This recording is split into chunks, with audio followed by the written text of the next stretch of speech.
Two long straight parallel conductors carry steady current I1 and I2 separated by a distance d.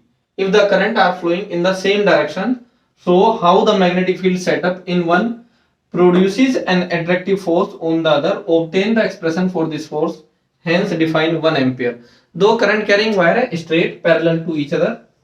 एक wire ये है, इसमें current है I1, steady means constant current I1, और इसमें current है I2. एक दूसरे से ये है डी सेपरेशन पर. ये दोनों एक दूसरे पर फोर्स लगा रहे हैं एक्शन रिएक्शन की वजह से. अगर इस पर राइट में तो उस पर लेफ्ट में.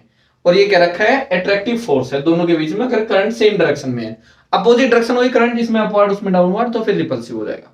सो ये वायर इस वायर के हर एक पॉइंट पर मैग्नेटिक फील्ड प्रोड्यूस कर रहा है. मतलब ये वायर स्पेस के हर एक पॉइंट पर मैग्नेटिक फील्ड प्रोड्यूस कर रहा है. तो जो ये वायर है दूसरे वाला, इसके हर एक पॉइंट पर मैग्नेटिक फील्ड है इस वायर की वजह से. और जब कोई current carrying wire magnetic field में होता है तो उस पर फोर्स लगता है, magnetic force IBL sin theta. So magnetic field इसका स्पेस में और उस मैग्नेटिक फील्ड में इस वायर पर फोर्स, ये देखना है. सो पहले मैग्नेटिक फील्ड I1 वायर का जिसमें करंट I1 है, करंट इधर पॉइंट इधर, मतलब इस वायर के किसी पॉइंट पर, तो मैग्नेटिक फील्ड इनसाइड. ठीक है ना. या करंट अगर ऊपर की तरफ को तो राइट साइड में इनसाइड और लेफ्ट में आउटसाइड, ऐसे याद रख सकते हैं. तो यहां पर मैग्नेटिक फील्ड है इनसाइड और मैग्नेटिक फील्ड किस वायर की वजह से, फर्स्ट. ओके. सो B1 mu naught I1 upon 2 पाई R. R क्या है, डिस्टेंस, और वो दे रखी है D. मतलब यहां पर कोई पॉइंट है, ये हम एलिमेंट लेते हैं सपोज DL लेंथ का या डेल्टा L लेंथ. ठीक है ना. तो इसके किसी पॉइंट पर मैग्नेटिक फील्ड ये है. Magnetic field due to I1, जो करंट I1 है इस वायर में, at a point on I. अब magnetic force on current element I2 delta L is force to wire पर फर्स्ट की वजह से I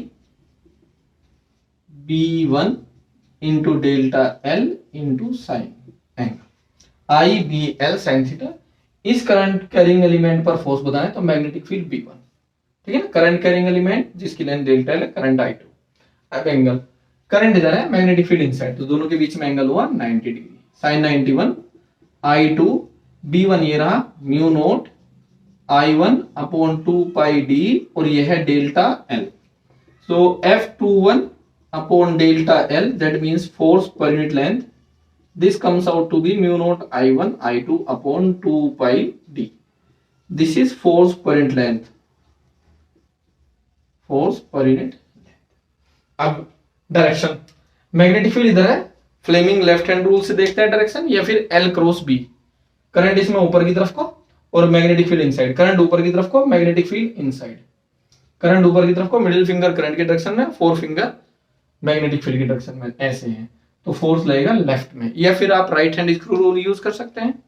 तो फोर्स लेफ्ट में इस वायर पर. सो ये है force on 2 due to 1. So action reaction की वजह से फर्स्ट पर फोर्स लगेगा राइट डायरेक्शन में, फोर्स ऑन 1 ड्यू टू 2. तो ये फोर्स कैसे है, अट्रैक्टिव. तो ये है अट्रैक्टिव अगर करंट है सेम डायरेक्शन में. ओके. अब next define 1 ampere. 1 ampere current को डिफाइन करना है. अब यहां से if I1 I2 is equal to 1 ampere, I1 is equal to I2 is equal to 1 ampere. दोनों वायर में करंट हमने सपोज कंसीडर किया 1 एम्पियर, और दोनों वायर के बीच का सेपरेशन लिया है 1 मीटर. तो जो फोर्स पर यूनिट लेंथ है F अपॉन डेल्टा है, F21 ले या F12, दोनों पर force equal and opposite. So किसके इक्वल, म्यू नॉट अपॉन 2 पाई, और म्यू नोट अपॉन 4 पाई की value 10 to the power -7. So mu naught upon 2 pi की वैल्यू होगी 2 इंटू 10 टू द पावर -7, और ये न्यूटन पर मीटर.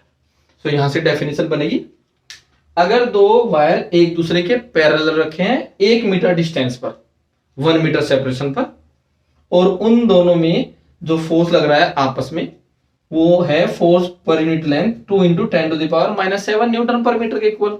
तो उन दोनों वायर में हर एक में करंट कितनी फ्लो कर रही है 1 एम्पीयर। ये डेफिनेशन इससे। सो इसको लैंग्वेज फॉर्म में लिख देते हैं। If the force per unit length between the two current carrying wires placed at 1 meter separation is 2 into 10 to the power minus 7 Newton per meter, then the current in each of the wire is 1 ampere। यह definition. ठीक, magnitude force पर length का mu naught I1 I2 upon 2 पाई D. Direction force की attractive होगी, current same direction में, अगर current opposite होगी तो रिपल्सिव।